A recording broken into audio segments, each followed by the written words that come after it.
Major support for Out to Lunch is provided by the law firm of Jones Walker, established in 1937 with over 375 attorneys in offices throughout the U.S., providing a comprehensive range of services to a local, national, and international client base. JonesWalker.com. And by Short & Associates, legal recruiters in Louisiana and Texas. Welcome to this special edition of Out to Lunch, Louisiana. I'm Christian Mader in Lafayette. I'm Peter Raschuti in New Orleans. And in Baton Rouge, I'm Stephanie Regal. Normally, we're the hosts of Out to Lunch in our respective cities. But during the course of the current public health crisis, we're joining forces to bring you a statewide look at what's happening in the world of business and finance. Now, currently, we're all quarantined in our respective homes. Normally, I'd be having lunch at Commander's Palace. Commander's is closed this week, but you can find out more about their plans to resume pickup and delivery at commanderspalace.com. In Baton Rouge, the restaurant that normally hosts Out to Lunch, Mansers on the Boulevard, is open for pickup and delivery. You can order by calling them at 225-923-3366. In Lafayette, the French Press is doing curbside takeout. You can also get menu items, including a family dinner, delivered through Waiter or Grubhub, or directly from the restaurant, 337-233-9449. Remember the days when you could go out to a restaurant or a bar or a music festival? In Louisiana, we have over 400 festivals every year. From the internationally renowned, like Jazz Fest in New Orleans and Festival International here in Lafayette, to unique local favorites like the Shrimp and Petroleum Festival in Morgan City or the Rice Festival in Crowley, where my dad's from. And then there's the literal thousands of bars and restaurants across the state with regional specialties like smoked meat in Ville Platte or the muffuletta in New Orleans. For now, though, our Louisiana way of life has come to a grinding halt. It's tough times for all of us, but especially for folks in businesses that rely on social gathering, not just because they're closed down, but also because of the uncertainty of what their businesses will look like when we get back to normal. Gus Resende owns 7 food and drink establishments in Acadiana, and through his company Social Entertainment, he's the promoter of a handful of festivals and events, among them the Acadiana Po' Boy Festival. Gus, we're told the CARES Act has provisions in it that are designed to help small business owners like you and your employees, even the ones who might, work primarily for tips. Are you finding that to be true? Is there federal help that's actually helping you? I believe so. It's still there's still a lot of things that need to be tightened up by the government when it comes to the application process. We are working hand in hand with our bankers, since the government is asking the bankers to obviously facilitate the process.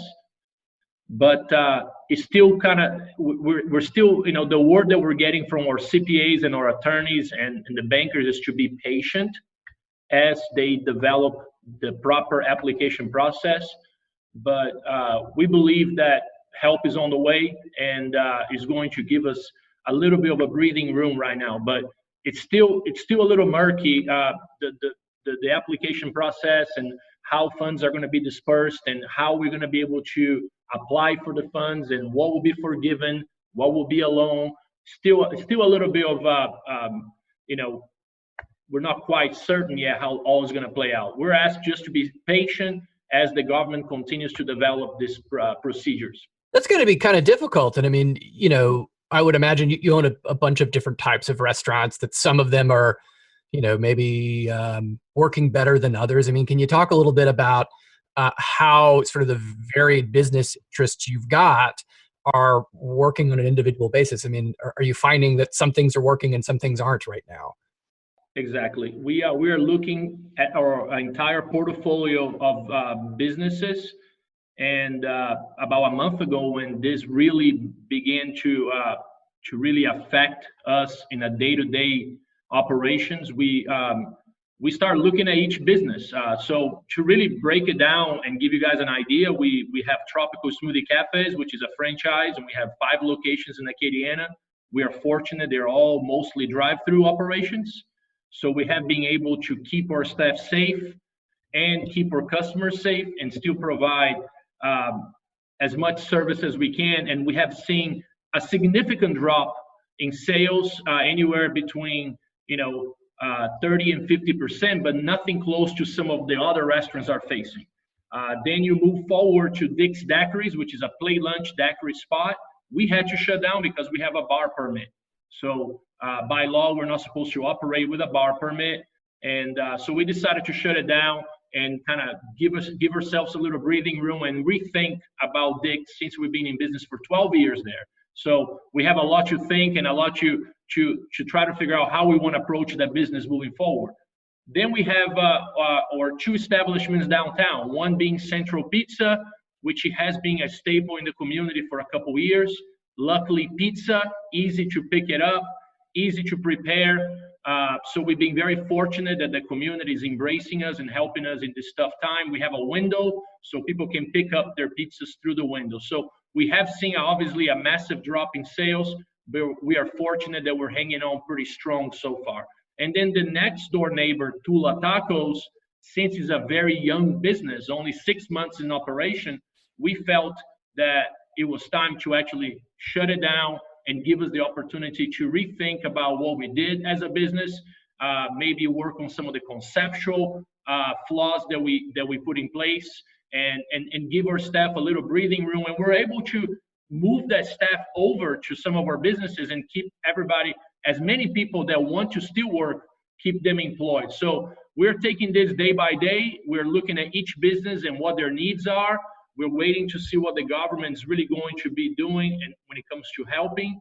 But this is really time for us to kind of take a step back, reflect, and look at each business in a different way, because there's no such a thing as looking at the whole thing at once. You're going to have to look at each one, and each one is going to have their own destiny for now. So, and Gus, you said that the bankers are advising patients, as people work through the process. Obviously, you're lucky because you have a couple of different types of establishments, right? So you can evaluate. But for those that just have one or two, how long do these guys have? How long can they be patient? And what are you hearing from the others in your community? Because it's already week 4, right?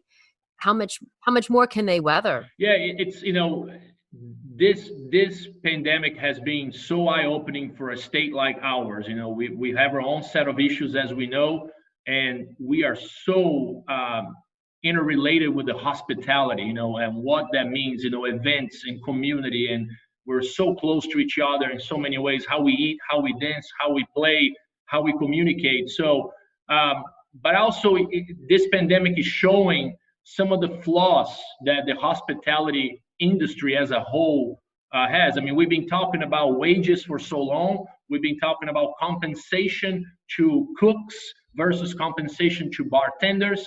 We've been talking about just how the entire business structure exists for the restaurants and bars. And we are noticing that not only employees live paycheck to paycheck, but business owners live paycheck to paycheck, which is a very flawed way of running a business, because it doesn't give you any security and sustainability. So we're going to have to take a real hard look when all this is over. And this may not answer your question right now, but we're going to have to take a very hard look in how the hospitality industry is going to continue to operate in the future, because it's obviously not sustainable. It takes 2 weeks to break most of us. So that's just not a viable solution.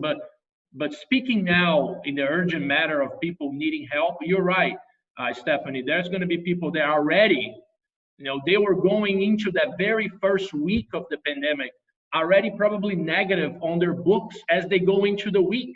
So you can only imagine that what kind of pressure that's putting in, and also the unknowns about, the support that I'm going to get from the government. Is it going to be a support that will be mostly forgiven? That way I can continue to run and grow. Because at the end of the day, some businesses already have debt. If they're going to, even if it's a 1% interest with a long period of payouts, still you're acquiring more debt. And at the end of the day, you're going to have to recognize if this is even worth it at your break-even point, acquiring more debt. So there's so many questions in how people are going to deal with it right now. But as hard as it is, we are trying so hard in our company to think about what's going to be on the other side. Because right now, we can do good by people. We can help feeding the community. We can try to keep everybody engaged and keep people employed as much as we can. We can give them resources they need to go find help. But the tough part, really, as much as people don't want to hear, is going to be how we're going to deal on the other side. And that's the big question mark. How is the hospitality industry is going to behave in Louisiana? And one of the things that we do is events. We were tasked by our company partners to put on 22 events this year. And we haven't done a single one because we were just getting started in the month of March. So now one of the things that we're really doing is participating in webinars all over the country and trying to understand what other production event companies are doing. And the word on the street is collaboration, collaboration, collaboration. There is no such a thing as, if you're a new event, you need to reconsider if you should be doing this event this year. If you are an old event, you should consider consolidating your efforts with somebody else that has been doing some other big events. But right now it's consolidation and collaboration on the event side of things. But I'm very curious to know how the other side looks like, how people's behavior, how people go out to eat, how people react to each other in festival settings. So there's so much to be seen. Gus, this is Peter. I'm going to ask you a question along the same lines. People keep asking me, are we ever going to do that? Are we ever going to go to sporting events? Are we going to go to these festivals? I know they're being pushed off to the fall, and that seems to be the best thing to do. But it can't turn on a dime. People aren't going to suddenly be fine with being around thousands of people. What do you think? Yeah, I think this applies to restaurants and bars as well. I mean, my gut feeling tells me that, first of all, the businesses and the events that are catered towards the younger demographic, I think they're going to have the least issues. Why? Because youngsters, for the most part, are going to be ready to adventure into the world, the nightclubs, the bars. I hope that it's going to be a responsible thing, but I do have a feeling that it's going to be a flooding, right, of kids wanting and ready to go out and go have fun. So I think it's going to be based on demographic. I think, I take Central Pizza as an example. I'm very curious to know how our it's a very tight little spot, and I wonder how people are going to behave. Same thing for some of our very intimate events. So to tell you, I think it's going to be a shift in how people behave when it comes to being around each other. I do think there's going to be a initial, like, let's come off the gates kind of thing. But then I think we're going to be able to analyze things by age, not demographic, but by age. I think it's going to be something where people on a little older aspect, they're going to be a little more thoughtful in how they approach things. And I think the youngsters will be a little more aggressive. But it's also going to be about, like, how we prepare for it. So we are talking about ideas of, does this provide a new job description? Where we have people that constantly staying in our venues, keeping the place sanitary. What kind of message we as a Louisiana restaurant group are going to send out to people, and how we approach, how we keep places sanitized and decontaminated, and how do we, it's going to be so many layers to this. But I definitely think behavior will change. I think will be an initial rush, but then we're going to be living different days after this thing is all done. I think we're going to have to hopefully trim the fat a little bit and refocus how we handle hospitality, especially in our state. So it sounds to me like you feel fairly optimistic about what the events industry looks like after this. But have you come across something in your mind that really sticks out as something that might actually benefit from others? You made note of the fact that, right, that there are some cracks or some flaws in the hospitality industry specifically that you think this might force us to resolve. What about in events? I mean, is there something in the way that we conduct events that might change for the better after this? Yeah, I think it's going to, competition is going to get tighter. Us being a production company that we are a for-profit company that puts on several events throughout the year, but we do have events that benefit certain nonprofits.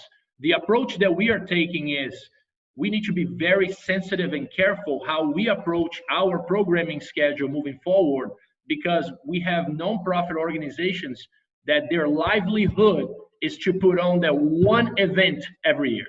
And if we come in and we rock the boat, it's going to hurt our reputation. It's going to hurt our ability to put on events. So the reality is that I don't know if I'm quite answering the question, Christian, but I think the way we are looking at it is that it's going to provide new opportunities, but we need to be very sensitive of who has been here before, who has done certain events before, and I think there is some sort of seniority that we have to pay respect to it in order to keep the industry viable. But I'm sure there will be some new events out there, but I encourage everybody to rethink about, if you have a new event, rethink about hosting it this year. There's going to be a limitation in sponsorship. There's going to be a limitation in resources from our city officials to be able to put on events. So we are doing that ourselves and trying to be responsible, but still trying to keep a company moving, you know? So just really waiting to see how the governor deals with this stay home. I believe come April 30th, that will be, you know, mid this month. I'm sure there will be an announcement in how things are going to continue to go in May. So right now we're just taking one day at a time, but I think it will be a transformational thing happening on the hospitality industry across the board. Gus Resende is a restaurateur, festival promoter, and co-owner of Social Entertainment in Lafayette. Gus, thanks so much for joining us on Out to Lunch, Louisiana. Thank you, guys. You're listening to a special edition of Out to Lunch, Louisiana, with Christian Mader in Lafayette, Stephanie Regal in Baton Rouge, and I'm Peter Raschuti here in New Orleans. New Orleans might not have invented the concept of partying, but we have certainly perfected it. Before it became an alleged virus incubator, Mardi Gras in New Orleans was one of the most celebrated parties on earth. There are free parties every single night on Bourbon Street and Frenchman Street. Even in the world of business, we're known for socializing. Although conventions are meant to be places for doing business, there's a reason Las Vegas and New Orleans are two of the country's biggest convention destinations. In New Orleans, the world of tourism and conventions meet in the offices of an organization called New Orleans and Company, a city body that was formed by the recent combination of the New Orleans Tourism Marketing Corporation and the Convention and Visitors Bureau. The senior vice president and chief marketing officer of New Orleans and Company is Mark Romig. Mark, you've been a guest on Out to Lunch before under happier circumstances. Back then, I would never have imagined that I was going to be asking you about turning the New Orleans Convention Center into a hospital, but that is what has happened. In a city that's already stretched pretty thin for medical care, where is New Orleans finding enough medical staff to run an extra 1,000-bed hospital? Good day. Good to see you, Peter. And again, on the different circumstances next time, hopefully. Well, the governor stood up the Morial Convention Center to provide the step-down facility for patients who were no longer critical, and they would free up beds in the hospitals for these individuals to come to the convention center to then be monitored and discharged. And the governor, through his GOSEP office, has contracted out to bring in the medical professionals to do the necessary work at the convention center.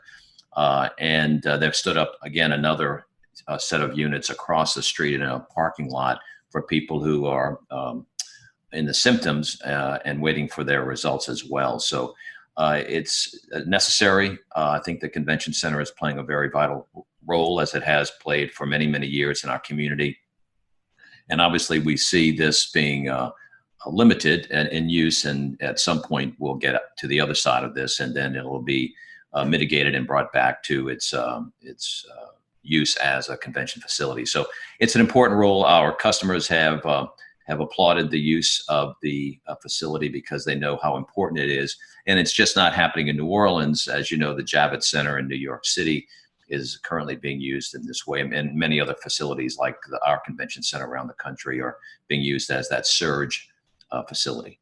And Mark, we've all been to a convention, but you've been on the other side of things. I cannot imagine how difficult it is to unwind in a convention, to postpone it and cancel everything. Do you play a role in all that? Well, the New Orleans and Company, which is the private member-based organization, was known as the CVB, New Orleans CVB, but changed its branding to New Orleans and Company to speak to more of the encompassing aspect of the work that it does in the hospitality industry. They have a very powerful sales force, and what they do is work with these conventions, associations, and meeting planners to build out their convention needs when they come to New Orleans. They have been on the phone almost on a 24/7 basis since we went into this to primarily to retain the business. Obviously, there were cancellations, and turning those cancellations into postponements, retaining the business for later in the year. And we've been successful in some regards to do that. Obviously, we're projecting that we will be out of this, and at some point in late summer and then into the fall, we can slot these conventions into spaces that were open. We still had a very robust year ahead of us, and so we're using opportunities that we see in this calendar year to get this business to come in, because that stands up the jobs that have been affected, as well as the restaurants and all the other aspects of the tourism industry. So it's a mammoth effort. It's very time consuming. These conversations are very critical and delicate. And again, it's just not like Katrina happening to us and we've got the rest of the world coming to our aid. Everyone's going through the same process. And hats off to our great team, led by Stephen Perry and Stephanie Turner and Kim Priez, who were in the fight each and every day trying to stand up what we see happening here, and that is these loss of jobs and trying to get that back into the swing of things. Add to that the fact that consumer confidence in travel has waned significantly. Obviously, there are stay-at-place and stay-at-home directives around the country. And as soon as we know that we're able to stand back up the consumer or the leisure travel, we need to do that, and we need to be ready to do that. We're starting to see that will be mainly from a regional drive market coming into our community, into our state. And that'll depend, obviously, as well as on the evenness or unevenness of other states and other destinations that perhaps are not as far along as we are in reaching that peak and coming back to the other side. And what does that mean? If you follow what's happening in China and in the Asian countries, you have situations where they thought they were on the good end of it, and all of a sudden some people are getting reinfected because other people are coming into the area. So we're in a whole new dynamic here on how to figure this out. And the conversation earlier about festivals, sporting events, all of this is being rethought of as how do we approach this as humankind, and how our behaviors are going to be changing, and that will directly affect, I think, hospitality going forward. So, Mark, that sort of leads to the question that I was going to ask you, basically what Peter had asked of Gus. I mean, even when the restaurants reopen, or even if people feel comfortable driving down for the weekend and staying in a hotel, walking around the French Quarter, what are you hearing on the webinars with your fellow convention and visitors bureaus around the country? I mean, do they think that it's going to be a long, long time before people really do feel comfortable gathering in the tens of thousands in indoor facilities?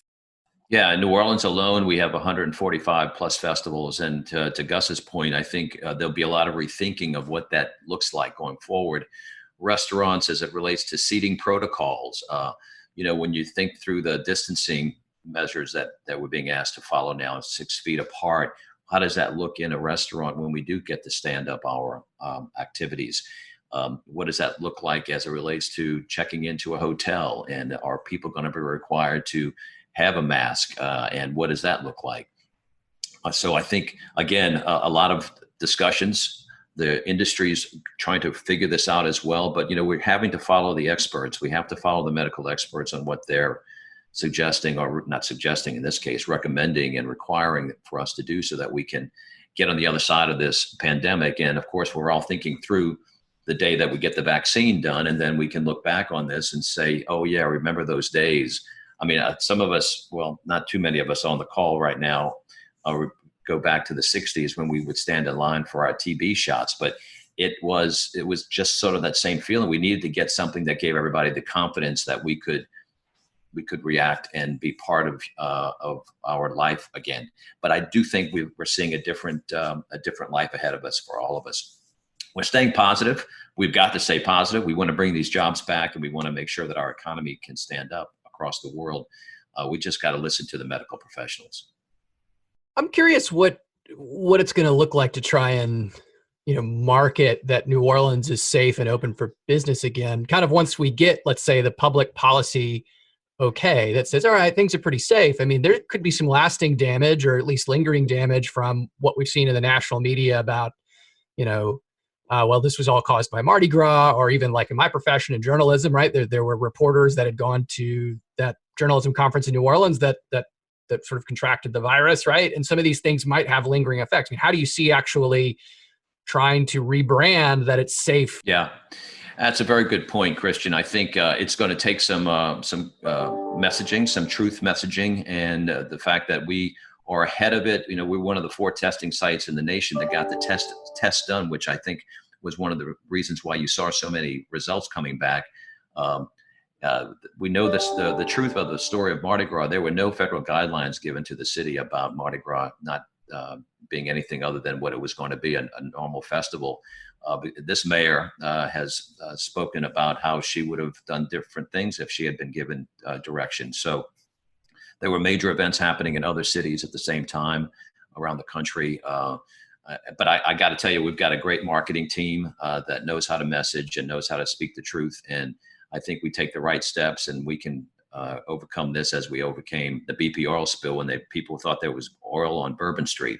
We had to message that out as well. And of course, 10 years after Katrina, people thought there was still water on the streets of New Orleans. And again, it's just a matter of attacking that in a very truthful way. And we'll do that. We'll do that with the rest of the nation and ensure that people know that when they come to the city of New Orleans, they will enjoy the city that they have enjoyed for over 300 years. Mark, I've been asked to do a couple of webinars down the road for virtual conventions and everything. But one of the things that we know is that the real advantage of a convention is the networking. So can you replace a convention? That's interesting. There's all of us have attended meetings virtually, and it's just not the same, right? You want to be able to see somebody eye to eye, in the days, shake your hand, make that deal, go out to dinner, enjoy a speaker or a conference trade show, and be part of the activity. Again, I think we need to follow our federal and medical guidelines. I don't think anyone's giving up on meetings and conventions, but I think we're going to be thinking it differently. And we're creative people in this nation, and I think we'll figure that out as well, because people do need to have some sense of camaraderie and personal touch, but as long as it's in a very safe way. So my sense is that we'll think this through, and all of us, the entire nation, entire the world, will come together and make this better. We'll be stronger for it, that's for sure. Mark, I would be remiss if I didn't ask you if you thought the Saints' schedule was going to start on time. What do you think? You're the announcer. You would know. I'm hopefully optimistic that we're going to have a great season again. Those of us that watched the replay of the Atlanta game this week, again, felt the spirit coming back. And I'm hopeful that I'll be able to say, touchdown Saints soon. You're practicing already. That is great. Mark Romig is Senior Vice President and Chief Marketing Officer of New Orleans and Company. Mark, thank you so much for joining us today on Out to Lunch, Louisiana. Thanks for having me, and best wishes to everybody. Stay safe. You're listening to a special edition of Out to Lunch, Louisiana with Peter Raschuti in New Orleans, Christian Mader in Lafayette, and I'm Stephanie Riegel in Baton Rouge. I'd like to introduce you to Steve Suleiman. Steve is originally from Belgium, where he got a degree in international business and management. After that, he got a Doctor of Science degree from Tulane University School of Public Health and Tropical Medicine. Steve, I imagine when you pursued these two very disparate avenues of academic study, business and tropical medicine, there were people who wondered when you would ever be able to use those two skill sets at the same time. And well, that time has arrived. As Executive Director of the Baton Rouge Health District, you are uniquely qualified to understand how this pandemic is undermining our economy. So let me start by asking you, in your uniquely expert opinion, does the Louisiana medical community have the financial resources and physical infrastructure to keep up with this pandemic?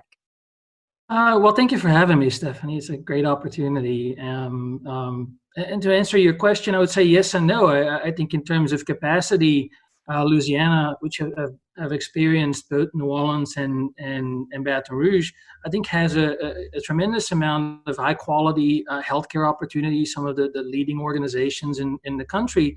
But right now, the medical community, both across the state as well as across the world, is struggling keeping up with the demands of the COVID pandemic and the care that it requires. So I think given the circumstances, the medical community across the state is doing as well as it can, and I do believe it's still providing high quality care. I've been a little bit involved in surge and capacity planning for the Baton Rouge market. The hospitals have doubled their number of available ICU beds and vented beds to meet the needs of the patients across Region 2. And to date, those beds have not been filled yet. So we're definitely more than meeting demand, at least for the time being. And that's very good news.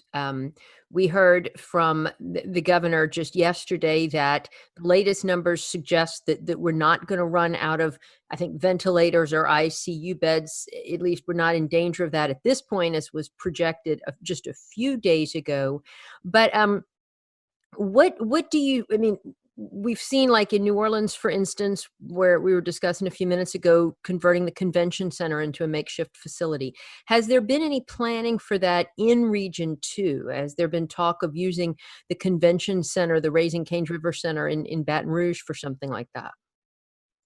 Yes. So in the surge planning that is going on, there's both an immediate surge goal, and that was at least increasing the number of ICU beds by 50%, and that has been accomplished and more than completed. That goal has been met. And then there's an extended surge goal in case there is a significant escalation in number of cases, and that will include a similar scenarios in New Orleans, expanding the hospital capacity to the convention center, and then when the most complex care is provided, de-escalating to an environment like the convention center, setting up a hospital there.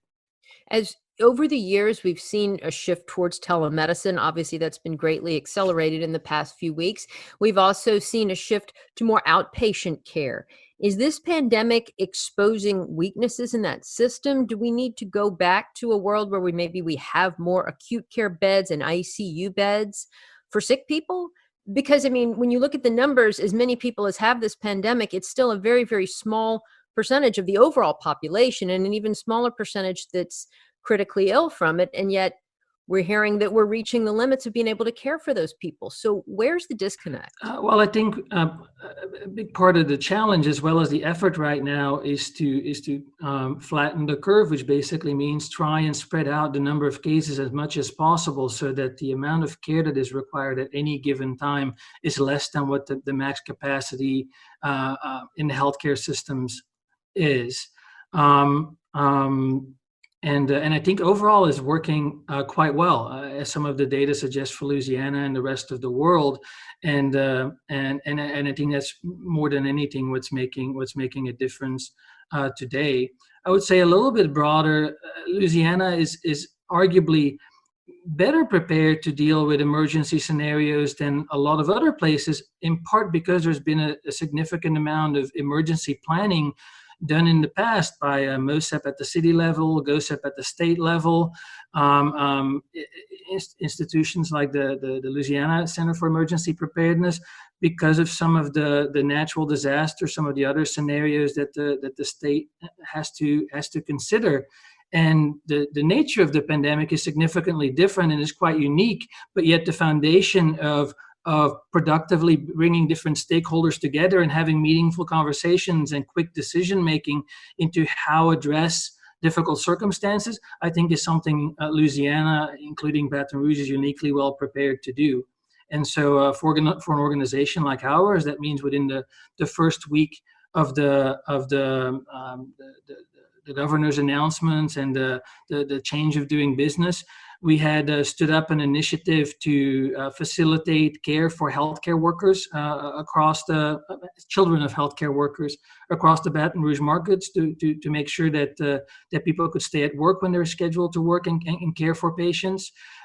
We became a key partner in a quick turnaround time testing initiative for hospital inpatients to quickly know whether or not they're COVID positive, to preserve some of the use of PPE for patients that are not positive but have to be treated as such, waiting for an answer of the test.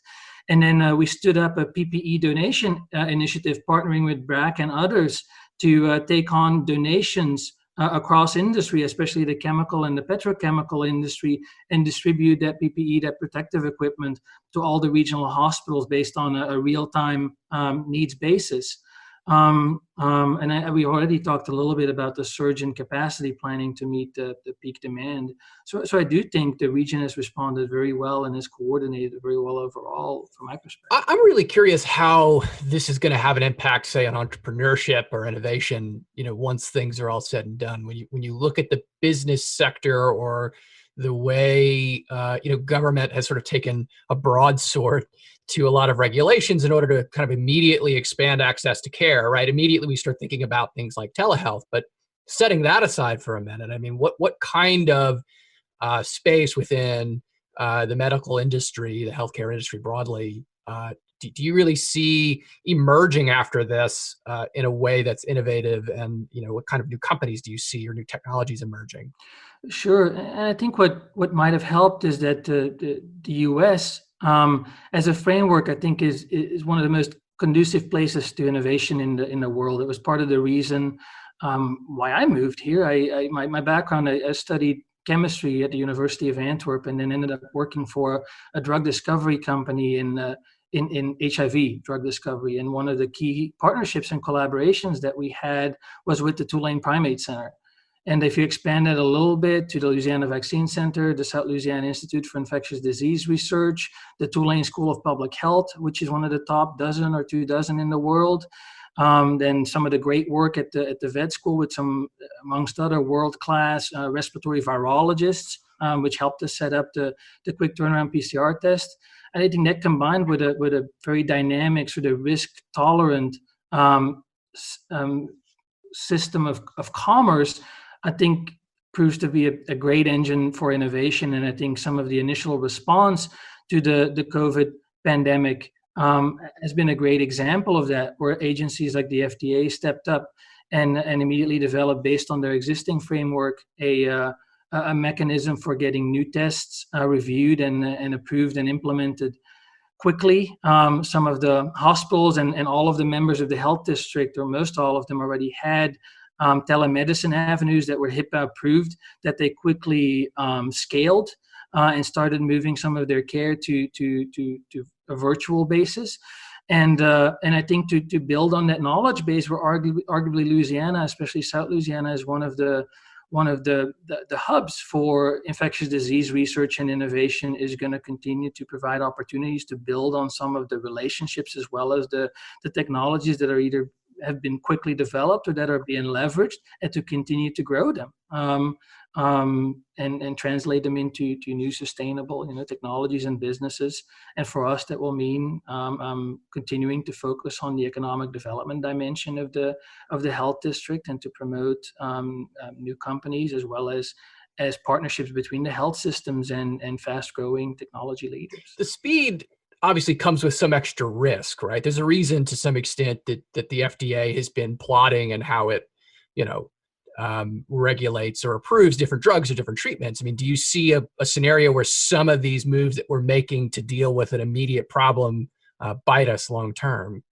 Yes and no. I mean, a lot of the pathways towards approval have been accelerated, but a lot of the key stakeholders and the mechanisms are still the same. A lot of the testing that goes on for COVID, as well as any other tests, is typically done within the CLIA regulatory framework, and most every hospital has a CLIA accredited certified lab that does most all of their in-house testing. So even though there's an accelerated new group of COVID tests available, the framework within those tests are completed are under the same regulatory, the same sort of quality scrutiny. Some of the key players that have made some of these tests available from a reference lab perspective, it's organizations like Quest and LabCorp, which are multi-billion-dollar lab companies that are highly equipped to quickly roll out new technologies. Within the hospital, there's companies like Cepheid, like Abbott, that are now making some of these technologies available. I think taking it one step further out, I think the development of therapeutics and vaccines, that's often where a lot of consideration, a lot of safety testing is required. And I think there to find the right balance of trying to come up with new science, new opportunities quickly, as well as make sure all of the boxes are checked and all of the safety requirements are met, I think is going to be a very unique question. I hate to say there's been a positive side to this, but all I was thinking of is that what you do in economic development with biotech and all of that is pretty esoteric to the majority of the people. And all of a sudden, people have realized that you're the answer to life itself. I mean, is that going to change the way you approach companies and get funding and things like that? Well, I think one of the most interesting things to me has been that Louisiana has had, for the longest time, world-class organizations that within the field that they're most active have been world-renowned or very well-known. To give you an example, people from all over the country travel to Pennington Biomedical Research Center in Baton Rouge to hear the latest and greatest about cardiometabolic research, about obesity, which in this case, interestingly, more and more of the evidence is suggesting that there is a significant link not only between age and susceptibility to COVID, but also between body mass and weight and COVID. But some of those places like Pennington within their field are world leaders, and that's what brought people like me to Louisiana to come and live and work and learn. And I think for that expertise to be a little more visible and recognized, I think is a very interesting, is still a very challenging and affects tons of people on a very personal level. So it's a very regrettable set of circumstances, but at the same time, it's been a really interesting environment to see how some of the world-class science and expertise and how it can really translate into direct help and resources for people at a time when they need it most.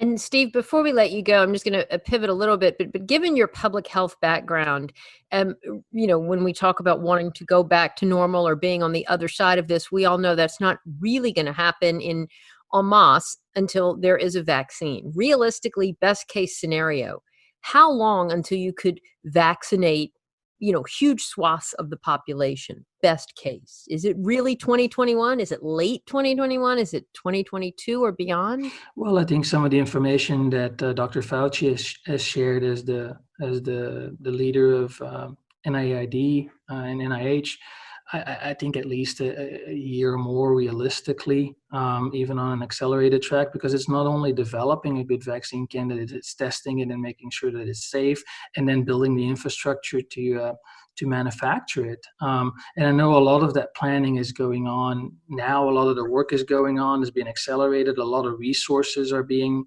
redirected and being made available. I've seen some of the announcements of NIH recently, the Gates Foundation. So I think everyone's trying the absolute best they can. But in terms of, drug discovery, drug development, vaccine development, months, and in some cases, even a year longer is light speed, is very, very quickly. Well, Steve, thank you so much. Steve Suleiman is Executive Director of the Baton Rouge Health District. We appreciate you joining us here today on Out to Lunch. Be safe out there. And thank you for joining us on this special edition of Out to Lunch, Louisiana. We edited these conversations to fit in the time slot here on your NPR radio station. And you can hear longer versions of these conversations wherever you normally get your Out to Lunch podcast. If you're not an Out to Lunch podcast subscriber, search for Out to Lunch Baton Rouge, or Out to Lunch Acadiana on your podcast app. The producer of our show is Grant Morris. Our technical director is Eric Merrill. Photos from the show on our website and social media are taken by Jill LaFleur. I'm Christian Bader in Lafayette. I'm Peter Raschuti in New Orleans.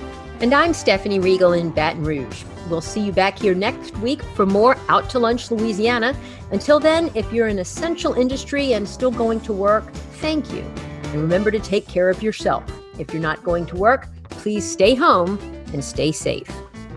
Mitchell Foreman wrote and performs all the music on Out to Lunch. You can hear Mitchell's music anywhere great jazz is sold or streamed, and at mitchellforeman.com. Major support for Out to Lunch is provided by the law firm of Jones Walker, established in 1937 with over 375 attorneys in offices throughout the U.S., providing a comprehensive range of services to a local, national, and international client base. joneswalker.com. And by Short & Associates, legal recruiters in Louisiana and Texas.